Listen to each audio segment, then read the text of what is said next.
Bismillahirrahmanirrahim. Assalamualaikum warahmatullahi wabarakatuh. Kami dari kelompok 2 akan mempresentasikan mengenai penyelesaian sengketa ekonomi syariah. Materi pertama akan disampaikan oleh saya sendiri.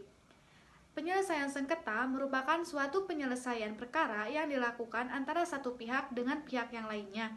Dalam penyelesaian sengketa dilakukan atau menggunakan hukum ekonomi syariah. Lalu, apakah hukum ekonomi syariah? Hukum ekonomi syariah adalah hukum yang digunakan untuk menegakkan ekonomi syariah makro maupun ekonomi syariah mikro. Ada pula yang dinamakan dengan istilah ekonomi syariah. Ekonomi syariah asuransi perbuatan atau kegiatan usaha yang dilaksanakan menurut prinsip syariah yang meliputi bank syariah, lembaga keuangan mikro syariah, asuransi syariah, resuransi syariah, reksadana syariah, obligasi syariah, dan surat berharga berjangka menengah syariah, sekuritas syariah, pembiayaan syariah, pegadaian syariah, dana pensiun lembaga dan keuangan syariah, serta bisnis syariah. Sengketa ekonomi syariah diklasifikasikan menjadi 3. Yang pertama, sengketa di bidang ekonomi syariah antara lembaga keuangan dan lembaga pembiayaan syariah dengan nasabahnya. Yang kedua, sengketa di bidang ekonomi syariah antara lembaga keuangan dan lembaga pembiayaan syariah. Sengketa di bidang ekonomi syariah antara orang-orang yang beragama Islam, yang mana akad perjanjiannya disebutkan dengan tegas bahwa kegiatan usaha yang dilakukan adalah berdasarkan prinsip-prinsip syariah. Yang ketiga, sengketa di bidang ekonomi syariah antara orang-orang yang beragama Islam, yang mana akad perjanjiannya disebutkan dengan tepat bahwa kegiatan usaha yang dilakukan adalah berdasarkan prinsip-prinsip syariah. Baik, di sini saya akan melanjutkan presentasi tentang sumber lain dalam mengadili ekonomi syariah setelah Al-Quran. Yang pertama, Undang-Undang Peraturan.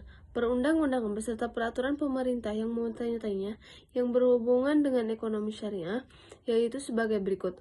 UU Nomor 10 Tahun 1998 tentang perubahan atas UU Nomor 7 Tahun 1992 tertera perbankan, UU Nomor 3 Tahun 2004 tentang perubahan atas UU Nomor 23 Tahun 1999 tentang Bank Indonesia, UU Nomor 21 Tahun 2008 tentang perbankan syariat, UU Nomor 24 Tahun 2004 tentang lembaga penjamin simpanan, UU Nomor 19 Tahun 2008 tentang surat berharga syariah negara.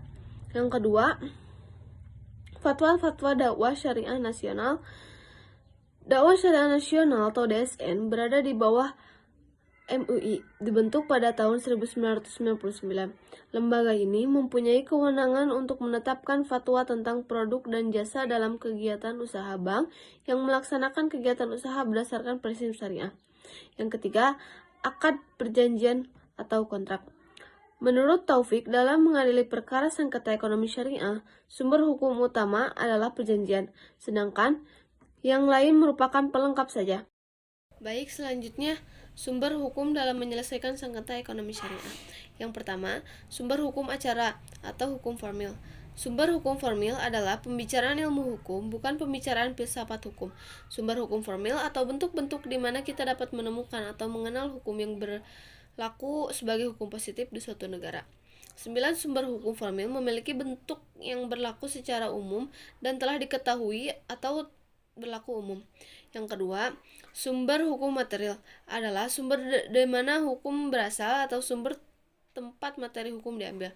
Sumber hukum material merupakan sumber yang dilihat dari segi isinya, dan sumber hukum inilah yang menjadi faktor yang membantu pembentukan hukum.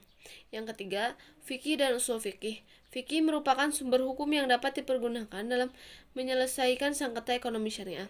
Sebagian besar kitab fikih yang muktabar berisi berbagai masalah muamalah yang dapat dijadikan acuan dalam menyelesaikan masalah ekonomi syariah. Sebagian besar kitab-kitab fikih yang muktabar berisi berbagai masalah muamalah yang dapat dijadikan acuan dalam menyelesaikan masalah ekonomi syariah. Selanjutnya yang keempat, adat kebiasaan. Tidak semua persoalan hukum dijelaskan secara rinci dalam Al-Quran maupun As-Sunnah, terutama dalam bidang muamalah. Namun Islam cukup meletakkan prinsip umumnya untuk kemudian dijadikan pedoman oleh para mujtahid untuk berijtihad menentukan hukum terhadap masalah baru.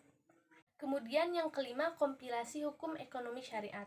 Munculnya ini merupakan akibat dari salah satu kebijakan Mahkamah Agung untuk merealisasikan Undang-Undang Nomor 3 tahun 2006 yang memberi kewenangan baru, yakni menyelesaikan ekonomi syariah. Selanjutnya yang keenam, jurisprudensi dan doktrin ekonomi syariat.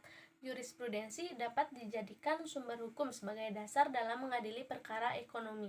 Syariat dalam hal ini adalah jurisprudensi dalam arti putusan hakim tingkat pertama dan tingkat banding yang telah berkekuatan hukum tetap dan dibenarkan oleh Mahkamah Agung, atau putusan Mahkamah Agung itu sendiri yang telah dikekuatkan hukum tetap, khususnya di bidang ekonomi syariat. Penyelesaiannya adalah yang pertama, penyelesaian sengketa dapat dilakukan secara cepat. Yang kedua, penyelesaian sengketa dapat dilaksanakan dengan biaya murah. Yang ketiga, tidak terikat dengan aturan hukum tertentu. Yang keempat, bersifat konfidensial. Yang kelima, atas dasar prinsip win-win solution. Yang keenam, lebih partisipatif. Dan yang terakhir, dapat mengurangi penumpukan perkara di pengadilan tanpa mengurangi sifat profesionalisme. Nah, terima kasih. Mungkin di sini saya akan melanjutkan presentasi dari rekan saya, yang mana di sini disebutkan atau mengenai tentang penyelesaian sengketa melalui litigasi. Litigasi merupakan proses gugatan atas suatu konflik yang diritualisasikan untuk menggantikan konflik sesungguhnya, di mana para pihak memberikan kepada seorang pengambil keputusan dua pilihan yang bertentangan. Selanjutnya, penyelesaian sengketa ekonomi syariah pasca putusan Mahkamah Konstitusi. Ini juga ditulis dalam PUU nomor 33 tahun 2012. Dualisme kewenangan penyelesaian sengketa perbankan syariah menjadi polemik dalam jagad hukum Indonesia. Alih-alih hal tersebut menjadi problematika hukum yang menjadi perhatian para pihak. Problematika mengenal dualisme kewenangan ini semakin nyata dengan lahirnya Undang-Undang Republik Indonesia nomor 21 tahun 2008 tentang perbankan syariah, atau bisa dikenal dengan istilah UUPS, oleh pengadilan dalam lingkungan peradilan agama. Dalam hal para pihak telah memperjanjikan penyelesaian sengketa selain itu. Nah, terus dari semua materi yang kita sampaikan ini mempunyai sebuah artikulasi yang perlu kita pahami tentang hukum-hukum di Indonesia, terutama dalam hukum ekonomi syariah. Mungkin kesimpulannya yaitu, jadi hukum ekonomi syariah adalah hukum yang digunakan untuk menegakkan ekonomi syariah makro dan ekonomi syariah mikro.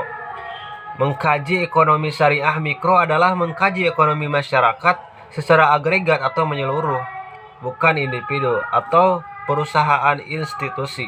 Sedangkan membicarakan ekonomi syariah mikro adalah membahas hanya dari sisi hubungan kontrak antara debitur dan kreditur. Selanjutnya, yang dimaksud dengan istilah ekonomi syariah adalah perbuatan atau kegiatan usaha yang dilaksanakan menurut prinsip syariah yang meliputi bank syariah, lembaga keuangan mikro syariah, asuransi syariah, reasuransi syariah, reksadana syariah, obligasi syariah, dan surat berharga berjangka menengah syariah, sekuritas syariah, pembiayaan syariah, pergadaian syariah, dana pensiunan lembaga keuangan syariah, dan bisnis syariah. Nah, mungkin itu adalah kesimpulan dari materi yang kita sampaikan. Terima kasih atas perhatiannya. Mohon maaf jika banyak kekurangan dan kesalahannya. Akhirul kalam, wallahul muwaffiq ila aqwamit thoriq. Wassalamualaikum warahmatullahi wabarakatuh.